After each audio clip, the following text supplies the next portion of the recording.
Qiang Jin Jiu. Book 1, I Was an Outcast Liege. Chapter 52, Denouncement. White snow fell in a flurry. The night was coming to an end. Shenzhequan could not stay any longer. Just as he was leaving, Xiao Qi rose to his feet, took down the overcoat from the rack and handed it to him. "This blade of yours looks unfamiliar." Xiao Qi bent over to pick up Yang Shan Shui. It felt light and handy in his hands. "Is it new?" Shenzhequan nodded and faced the door as he put on the overcoat. Xiao Qi pressed the sword slightly out of its sheath with his thumb to reveal a cold glint. He said, "Excellent blade. What's its name?" Shenzhequan answered, "Yang Shan Shui." A lift of its head and 3 mountains worth of snow it spouts, a spread of its mouth and 100 rivers it devours. Xiao Qi returned the blade to its sheath and took a step forward and stuck to Shenzhequan from behind. With practiced fingers, he put back Yang Shan Shui to the side of Shenzhequan's waist.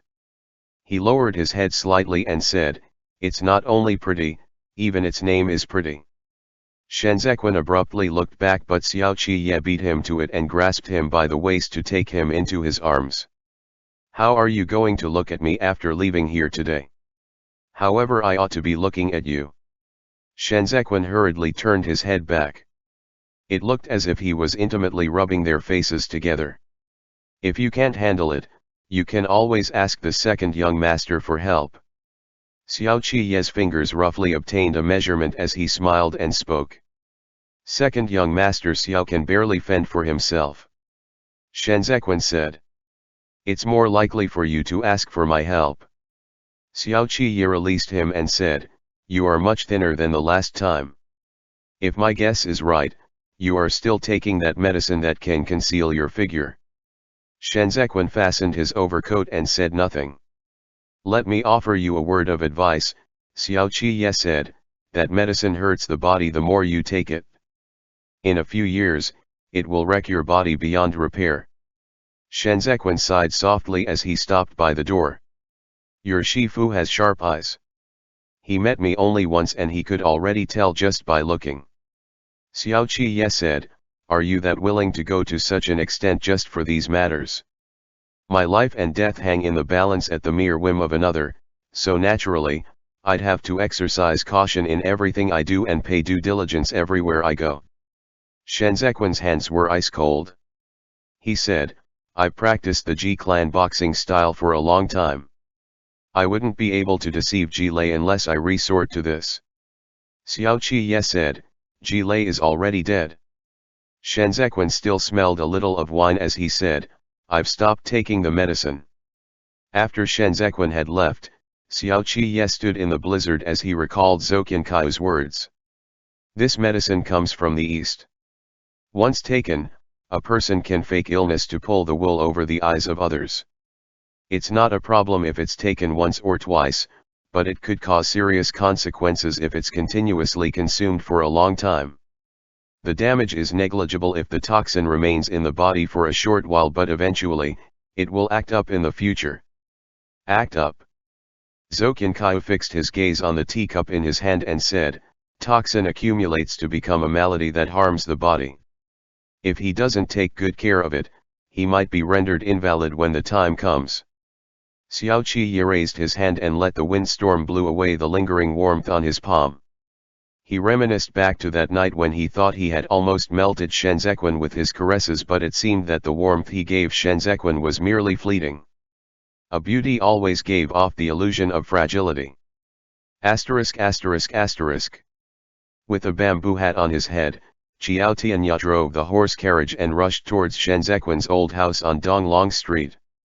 Shenzhequan leaned against the interior wall of the carriage and closed his eyes to take a nap. Upon reaching the entrance, Qiao Tianya commanded the horses to stop and lifted the curtain open for Shenzhequan. Shenzhequan bent over to get off the carriage and returned to his room to take a bath and have a change of clothes. According to the memorial, Shenzhequan had enjoyed a meteoric rise this time to become a 5th-rank judge of the Jinyi Wei in just one leap. But this position was split into two, the south and the north. The southern judge was in charge of the affairs of the Jinyi Wei's military craftsmen, while the northern judge was in charge of the imperial prison.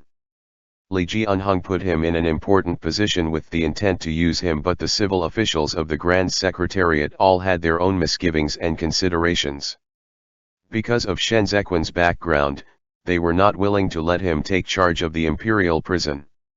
Therefore, after everyone deliberated over it, they rejected Shen Zequin's appointment as the northern judge and had it changed to the southern judge. For this reason, the Grand Secretariat raised Shen Zequin's military appointment to one of a 5th-rank Jinyue battalion commander. This was already a great honor, especially when coupled with the additional embroidered python robe and phoenix tail belt that Liege had bestowed upon him. Shen Zequin had long anticipated the Grand Secretariat's rebuttal. This time, he had made his way up by using Han Cheng as a stepping stone. As per their agreement, Xue Zaizuo let him have his promotion, yet he gave him a kick at the most crucial part. This was to make him understand that even if he had the merit that came with going to the emperor's rescue, he was still far from being able to cross swords with them. When Shen Zequin emerged all neatly dressed, Qiao Tianya was holding up an umbrella. The latter said, "With master's promotion, this house is already considered simple and shabby. It would not be able to accommodate all the coming and going visitors in the future. There's no hurry." Shen Zequin lifted his robe to get on the carriage. As he dropped the curtain, he continued, "It's still not too late to change it after I'm promoted to commander-in-chief." With that, the curtain drooped and he continued to rest. The weather was bad today. The officials waiting outside the palace all had snow on their shoulders. They could not walk around as they please, nor could they move at will. They could not make a fuss either, or even cough. Shen Zequin followed Han Cheng to stand at attention while bearing his blade. His skin was like icy snow set against the contrast of his crimson python robe. He was shockingly gorgeous whenever there was a smile in the corners of his eyes. Yet, amidst that pleasantness, he gave off an air of malice that spoke of danger. Xiao Qiye was donning a red robe, too. The second-rank lion embroidery on his court attire made him stand out even more from the crowd, like a crane amongst a flock of fowls. He looked to be in low spirits and merely glanced askance at Shen Zequin. Both men were standing apart from one another, yet they gave others the sense that they were facing each other off in a confrontation. Even Hai Lianji turned his head aside to take a few looks at them. The civil officials made eye contact with one another, each coming to a mutual, tacit understanding. A little while later, Han Cheng said in a hushed tone, "Let's go." When those palace doors opened, the eunuchs from the Directorate of Ceremonies and major ministers of the Grand Secretariat would be the first to enter. But now that the Directorate of Ceremonies had been vacated, only the important ministers of the Grand Secretariat with Hai Lianji at the head went on ahead. Han Cheng followed behind them, leading Shen Zequin up the stairs to take up position at the lower left side of the dragon throne. Liege sat on the dragon throne with both hands on his knees and said, "It has been 2 nights since the assassination case. Has there been any new progress from the Ministry of Justice?" The Minister of Justice, Kong Qiu, stepped out and said after paying his obeisances, "Replying to your Majesty, the evidence against Fu Ling, the female official of the Imperial Food Service, in instigating Gui Shen to carry out the assassination attempt is conclusive.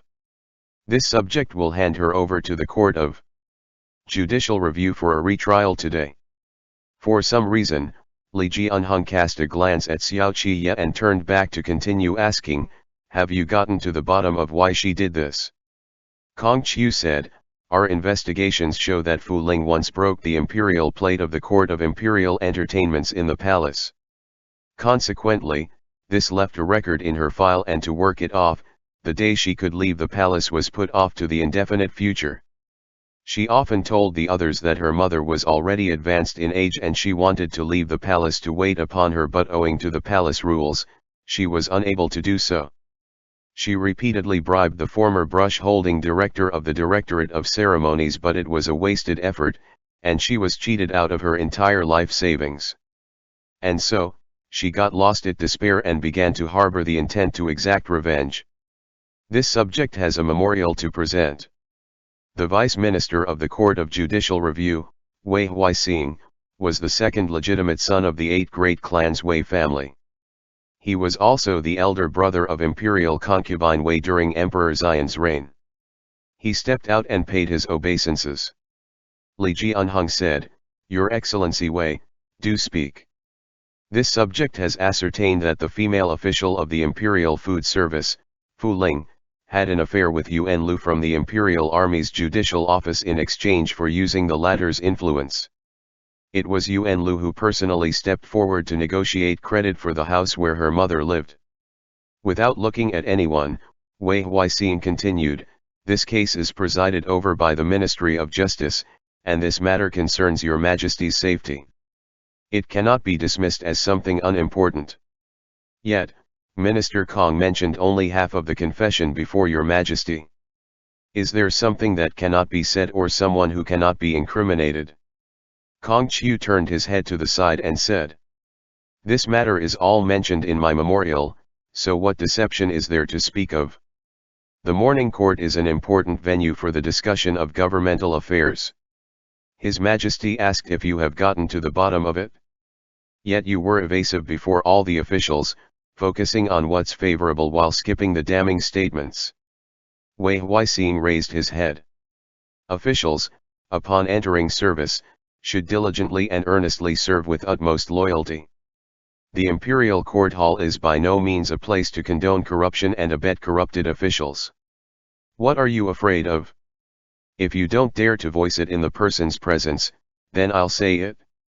Your Majesty, this matter concerns not only the various 24 yamen in the Imperial Palace but also the Imperial Army." Xiao Qiye looked displeased, as if he were sneering. Li Jianheng had initially meant to keep it under wraps.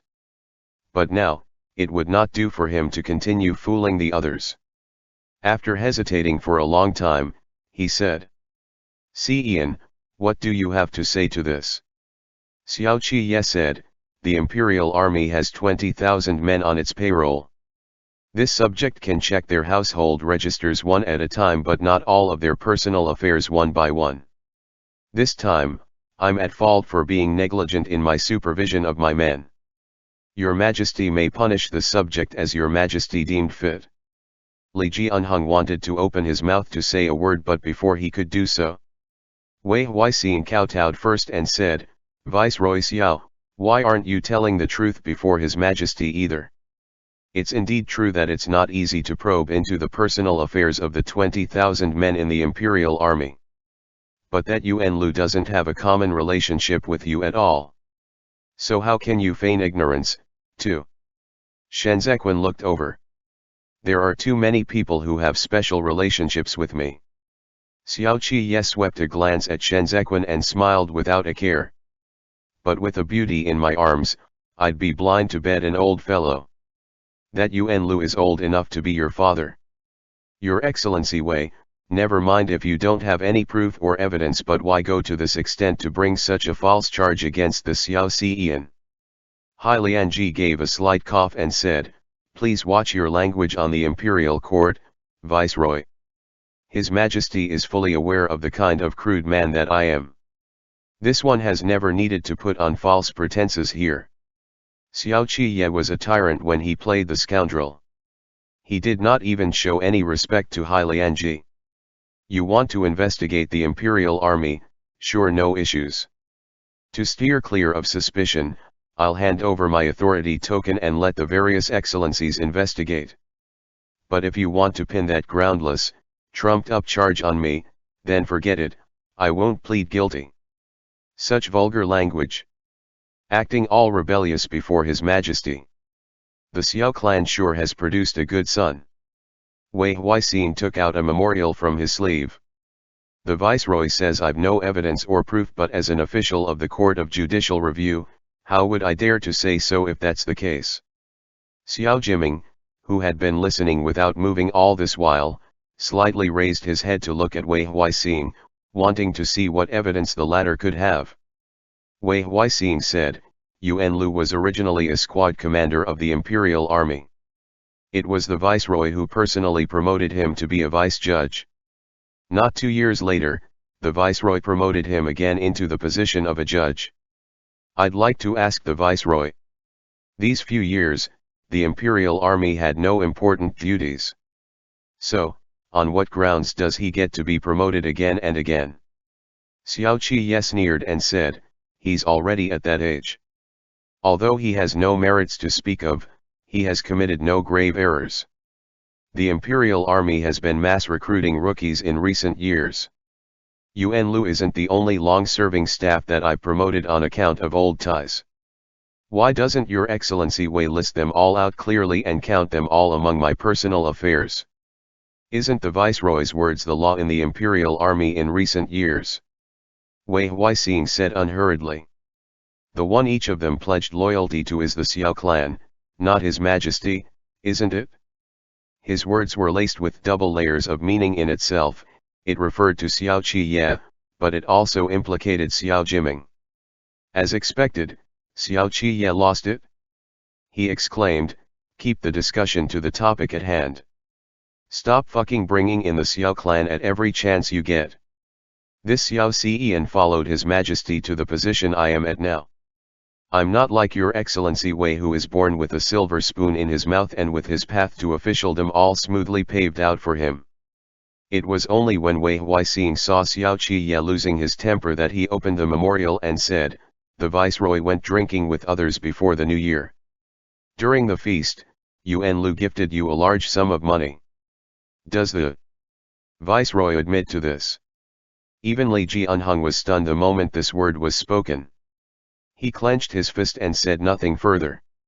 Xiao Qi said, I have never gone drinking with Yuan Lu before. The courtesans of Shangyun Villa on Donglong Street can attest to it. That night, Yuan Lu spent a large sum of money to entertain the viceroy.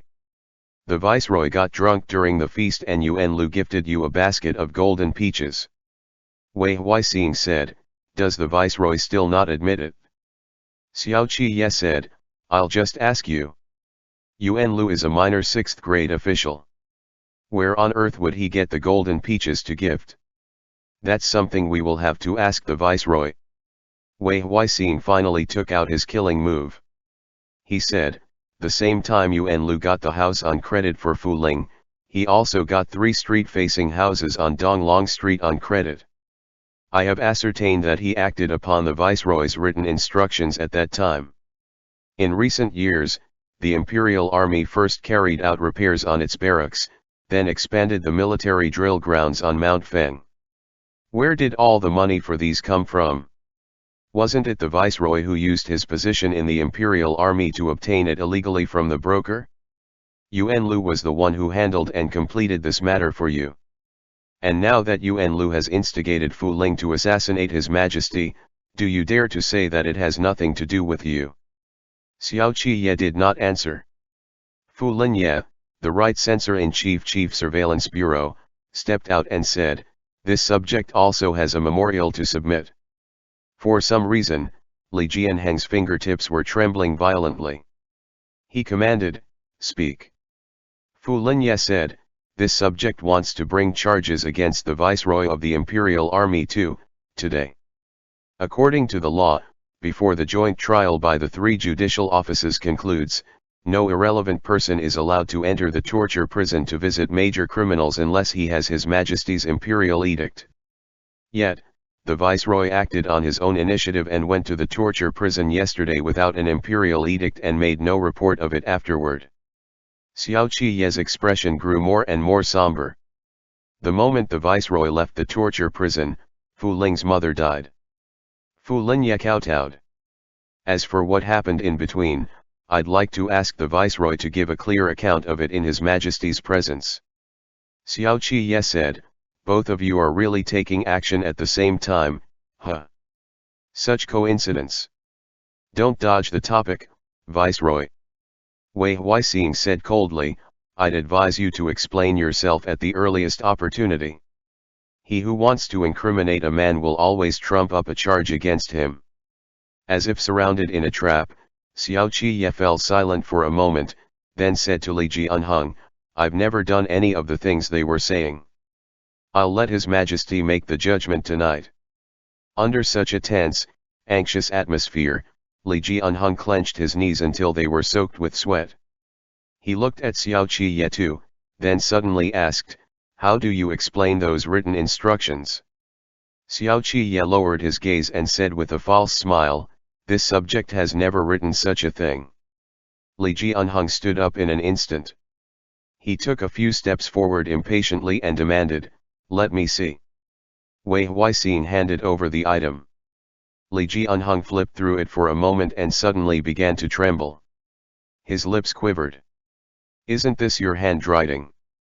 "See. Xiao Qiye said resolutely, "This subject has never written such a thing." Liege was terrified. He set the document in his hands, then quickly threw it away like a hot potato. Nearly losing control, he asked, "Then, that Yuan Lu, is he your man or not?" Xiao Qiye raised his eyes. Upon seeing this, Liege clutched onto the armrests. Fear began to rise within him. In this fleeting moment of dread, he recalled the coldness and indifference with which Xiao Qiye had abandoned him in the past. An endless disgust also rose within him.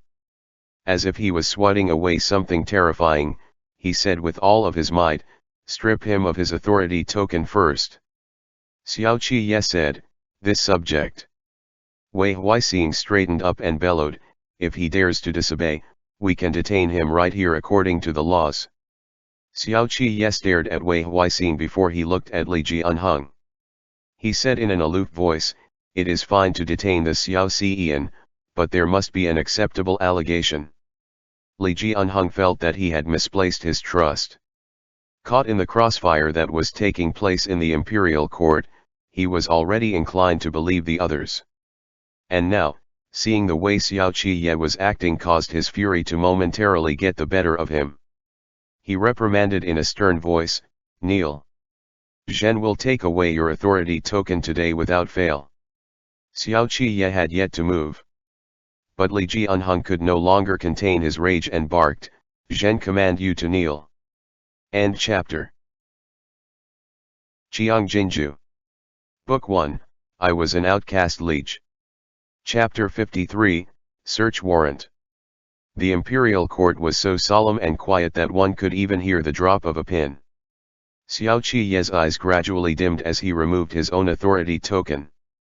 With his chest heaving violently, Liege announced, "The imperial army viceroy, Xiao Qiye, is suspended from duties and confined to his residence to await investigation. The internal and external patrols of the Chu capital shall now be taken over by the Jinyi Wei and the 8 great training divisions." Shi Hongxian, who was among the crowd, looked stolidly through his wuxia hat at Xiao Jiming, who had never once uttered a word. Xiao Jiming remained stable and still on his feet, unperturbed by what was happening. "He sure is steady." Shi Hongxian cursed inwardly. As expected, this Xiao Jiming was not easy to deal with. To think that he could still maintain his composure on seeing Xiao Qiye in such a predicament. He was not in the least flustered, he did not even look like he had the intent to speak up. After morning court was dismissed, they gathered at Hua Pavilion. After taking his golden token and changing into an elegant pale blue patterned robe with wide sleeves, Shenzequan let the courtesan lead him upstairs. Shi Hongxian was lying on the sumi couch watching someone brew tea.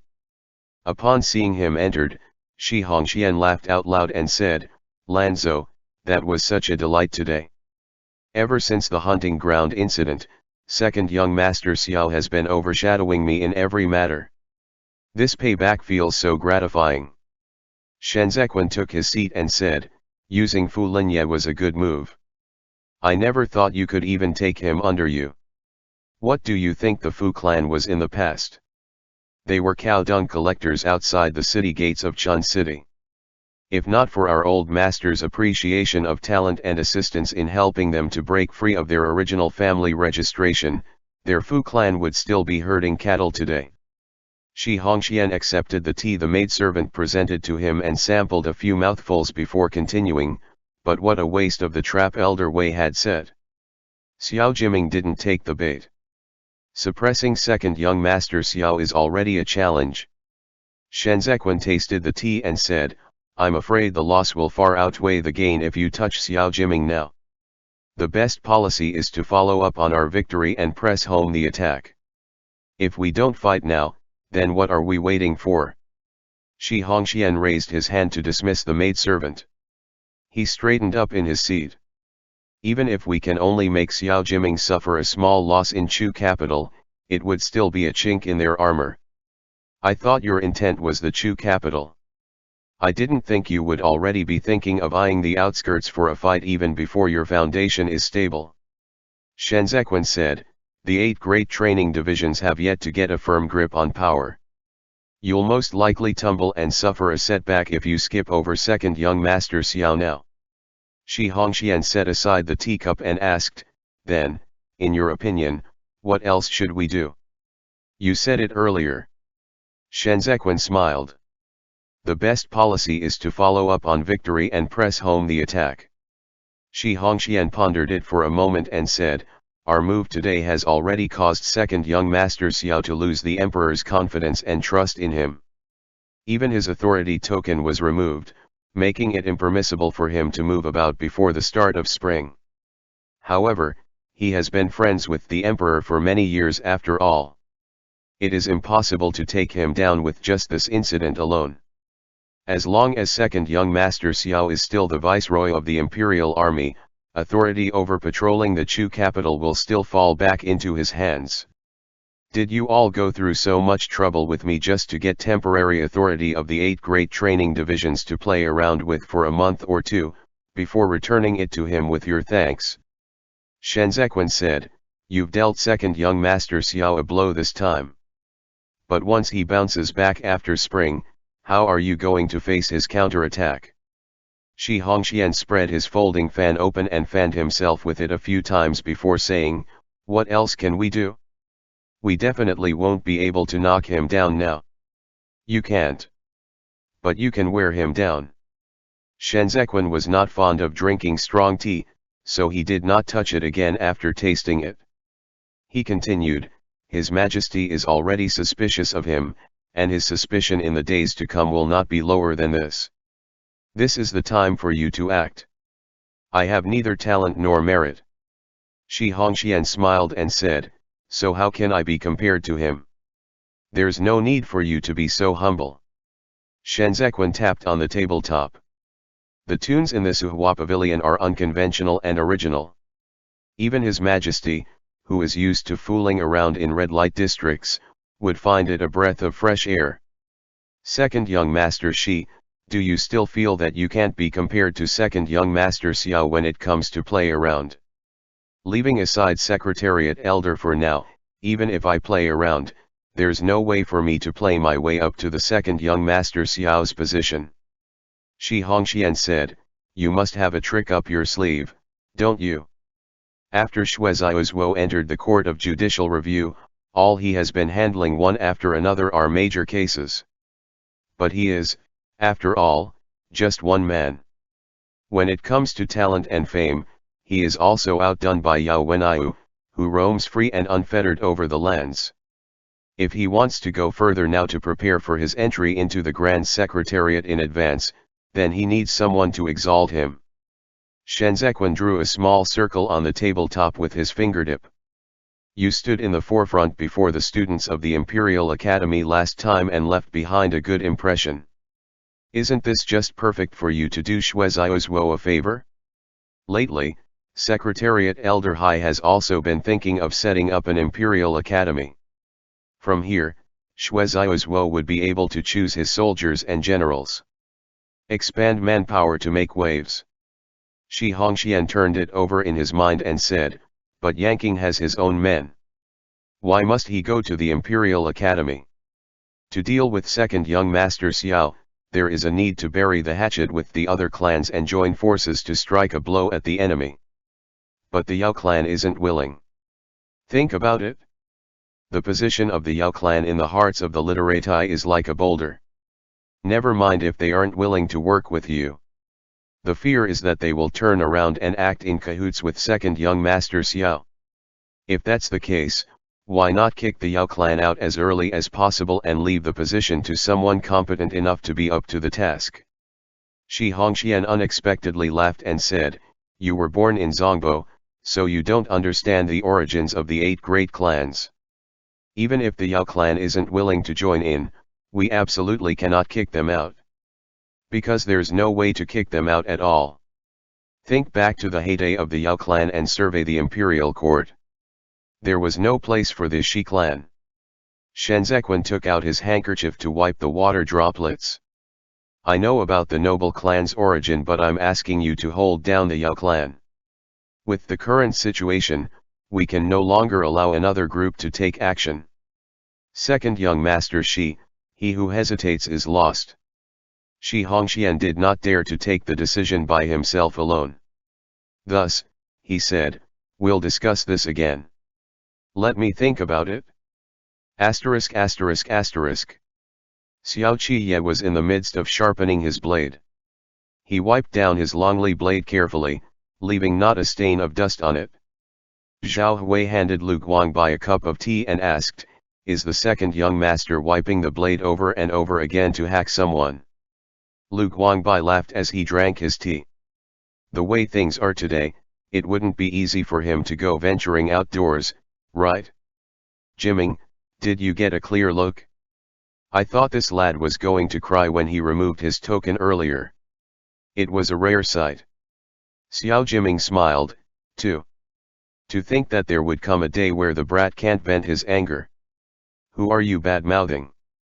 Xiao Qiye folded his handkerchief rather unhappily. "We're praising you." Lu Guangbai sighed and said, as expected of someone who has stayed too long in the Chu capital. "What an act that was. Isn't that all I've learned here?" Xiao Qiye sheathed his blade, then took his seat and propped up his legs. "Lao Wei was trying so hard that I really had to think a little more highly of him. Never mind if it was someone else, but why are all my Ger happy to see me being pinned down and pummeled by others? That was truly a rare sight." Zhao Hui sighed with emotion. "I was even worried you'd feel sad." Lu Guangbai said, "Of all people to play with, you just had to play with the Son of Heaven. His Majesty ascended to the throne all of a sudden and was attacked again and again. He isn't a bold man to begin with, so it's only to be expected for him to be afraid now." Xiao Qiye said, "I just never expected Fu Linye to be cut from the same cloth as them. Fu Linye has some connections with the Shi clan.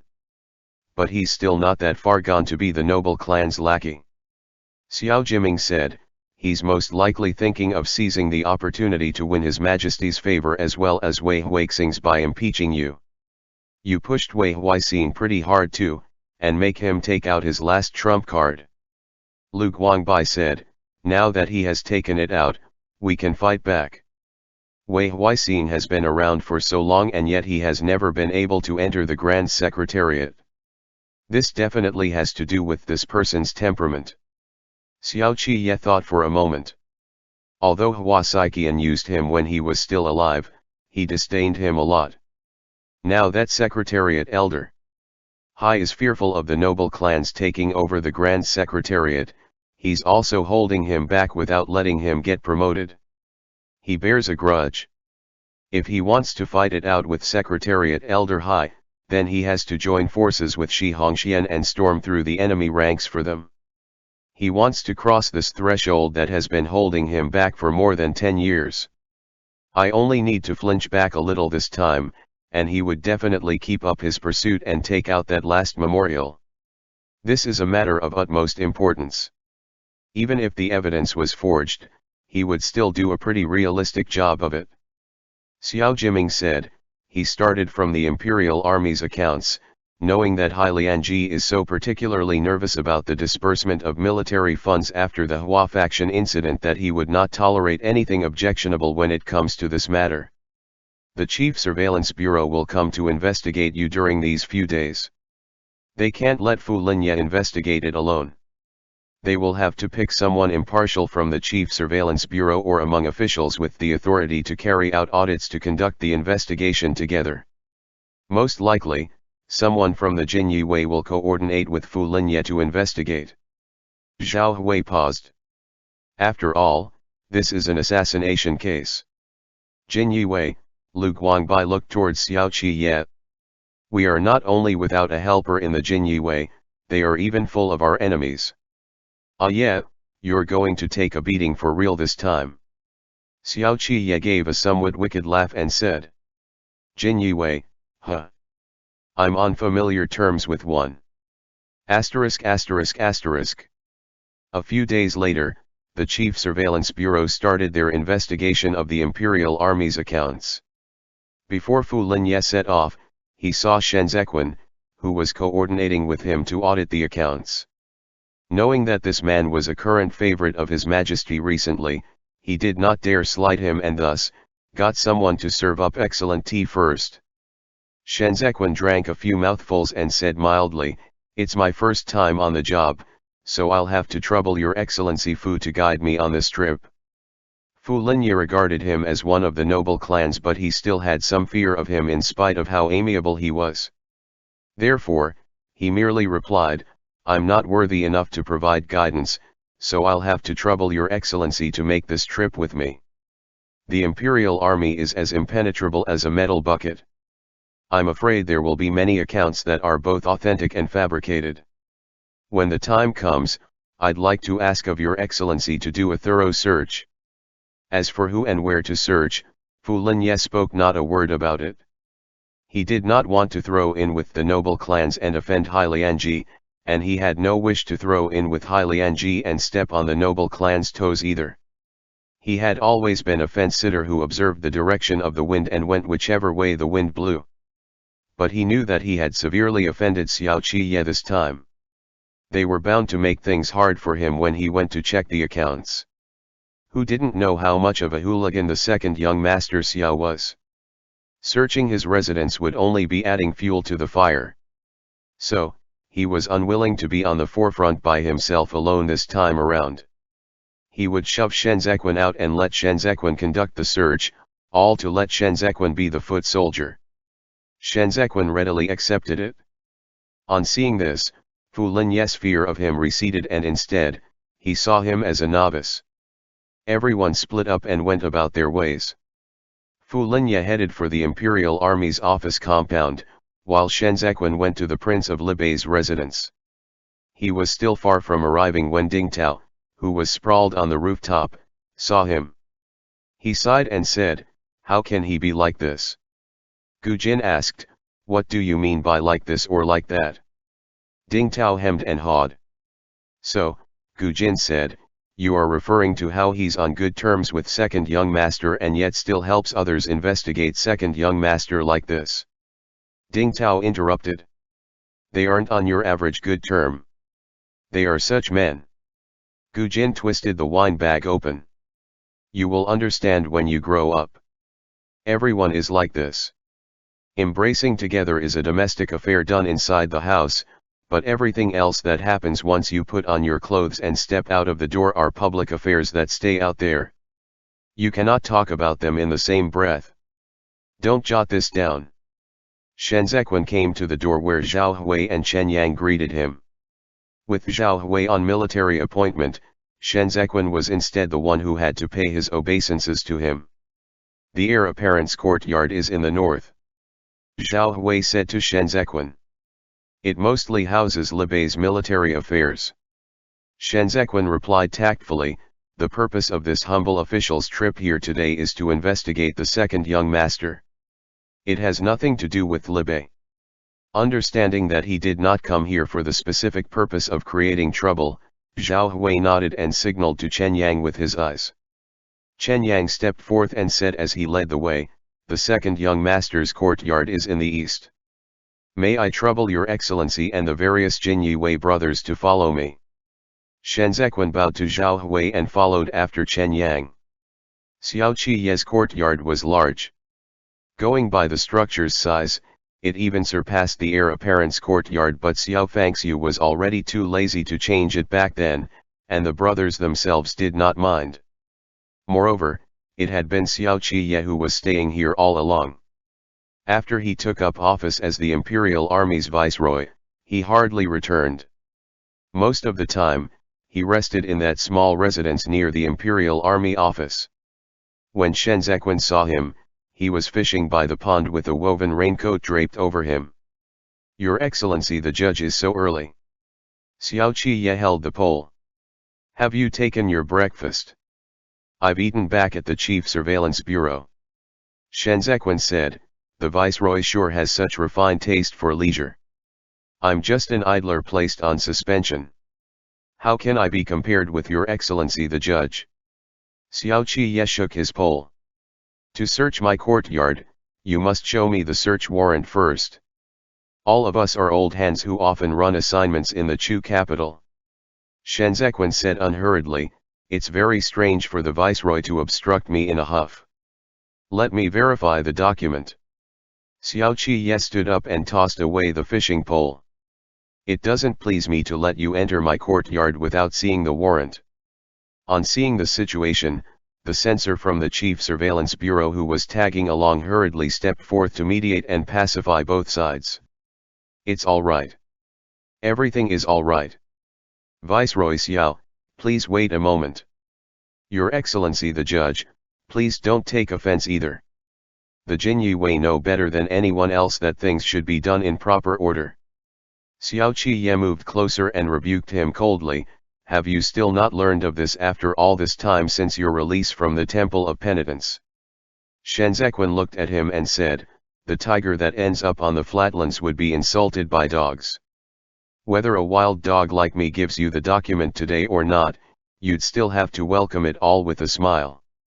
Wiping his sweat, the censor squeezed his way between the two men and cupped his hands repeatedly to plead with them. "Let's all calm down and talk this over. It's all. That's quite the mouth you have there." Xiao Qiye pushed aside the censor. "Don't tell me you'd still dare to come to exchange blows with me. No exchanging of blows.